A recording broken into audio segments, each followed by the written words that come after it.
In January 1959, a 23-year-old engineering student named Igor Dyatlov led a ski expedition into the northern Ural Mountains.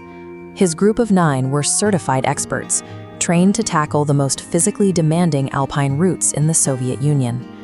Their route took them across the eastern slopes of a peak known in the indigenous Mansi language as Kolotsiak, Dead Mountain.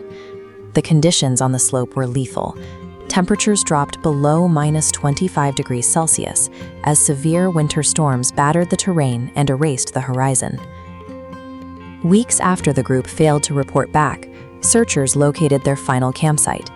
They found the tent half buried and collapsed, with the heavy canvas slashed open from the inside.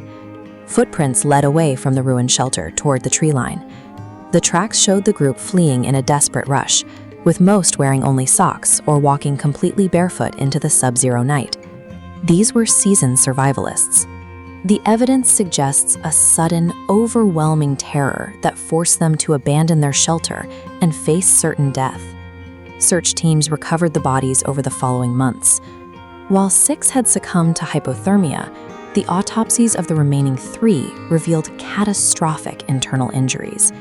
2 victims sustained massive bilateral rib fractures, and a third suffered a splintered skull.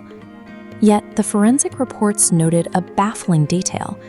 These massive internal breaks occurred without any corresponding external bruises or signs of a struggle. Further findings fueled local rumors of something more gruesome. Several victims were found months later missing soft tissue, including their eyes and tongues. Investigators also detected isolated, distinct traces of radioactive isotopes on small patches of clothing belonging to 2 of the hikers. By May 1959, the Soviet regional prosecutor abruptly closed the case. The official resolution blamed the deaths on an unidentified compelling natural force, and the files were restricted from public view for decades. This combination of crushing trauma, missing tissue, and government secrecy created a forensic vacuum. For 60 years, speculation filled the gap, with theories involving secret weapons, extraterrestrials, and mountain cryptids. In 2021, modern forensic modeling and computer simulations finally provided a physical mechanism for the tragedy on Kolotsiak. The hikers inadvertently doomed themselves when they excavated a 28-degree slope to pitch their tent, structurally undermining the snowpack directly above them. As they slept, heavy katabatic winds rushed down the mountain. This freezing air continuously piled dense snow onto the weakened shelf above the campsite. The accumulated weight reached a critical tipping point, triggering a localized slab avalanche. This wasn't powder, but a solid block of dense ice.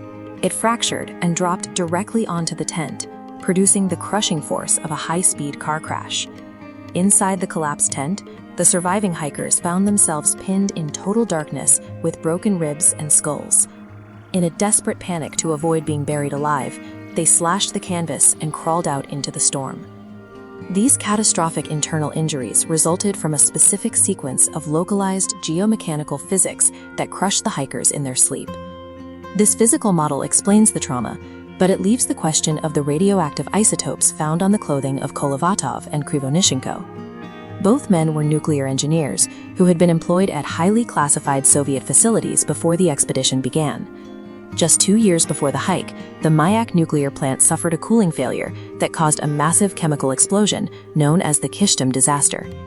That blast released massive amounts of radiation into the region. Working in these environments, the men likely contaminated their heavy winter gear long before they arrived at Dead Mountain. The radiation on the mountain was a toxic artifact of their professional lives, a trace of a separate, covered-up nuclear disaster they unknowingly carried with them. Science also accounts for the gruesome detail of the missing eyes and tongues found on the victims in the ravine. In subarctic environments, post-mortem decay follows a specific biological pattern. Small scavengers and microbes naturally target the most exposed soft tissues first. These hikers were buried under 4 meters of snow and running meltwater for 3 months, an environment that rapidly accelerated soft tissue degradation. These natural processes perfectly mimic the seemingly surgical mutilations that fueled decades of paranormal conspiracy theories. Stripped of mythology, every anomaly of the Dyatlov incident is resolved by environmental physics and biology. The full timeline is a reconstructed tragedy. A catastrophic slab avalanche caused massive trauma, leading to a panicked flight into a blizzard and ending in hypothermic death. Kholat Syakh operates as a relentless physical machine, governed by brutal environmental dynamics entirely indifferent to human survival. The endurance of the Dyatlov mystery reflects a human impulse to rationalize lethal mechanics through myth, transforming a sequence of environmental physics into 60 years of legend.